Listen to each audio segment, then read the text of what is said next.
Hello guys, നമ്മളിപ്പോൾ ഇന്ന് discuss ചെയ്യാൻ പോകണമെന്ന് വെച്ചാൽ നമ്മളൊരു ഡ്രീം ചെയ്ത് നമ്മളൊരു കാർ എടുക്കുമ്പോൾ നമ്മൾ ആ ഒരു കാർ എടുക്കുന്ന ഒരു പ്രോസസ്സിൽ നമ്മൾ എന്തൊക്കെ ശ്രദ്ധിക്കേണ്ടതായിട്ട് വരും എന്നുള്ളതാണ്. അപ്പോൾ നമ്മളതിൽ ഏറ്റവും ഇമ്പോർട്ടൻ്റ് ആയിട്ടുള്ളതാണ് രജിസ്ട്രേഷൻ പ്രോസസ്സ് എന്ന് പറയുന്നത്. ആ ഒരു രജിസ്ട്രേഷൻ്റെ പ്രോസസ്സിൽ നമുക്ക് എന്തൊക്കെ വരും?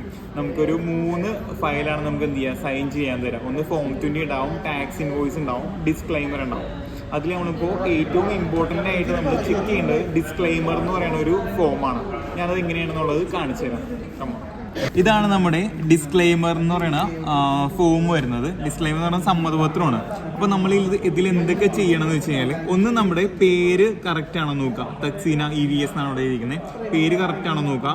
അതേപോലെ തന്നെ നമ്മുടെ month and year of manufacturing of the vehicle എന്ന് വെച്ച് കഴിഞ്ഞാൽ, നമ്മളിപ്പോൾ ഏതെങ്കിലും ഒരു വെഹിക്കിൾ ചൂസ് ചെയ്ത് കഴിയുമ്പോൾ നമ്മുടെ ഈ വർഷത്തെ തന്നെയാണ് അല്ലെങ്കിൽ ഈ മാസത്തെ തന്നെയാണെന്നുള്ളത് നമ്മൾ എന്ത് ചെയ്യണം, കൺഫേം ചെയ്യണം. അല്ലെങ്കിൽ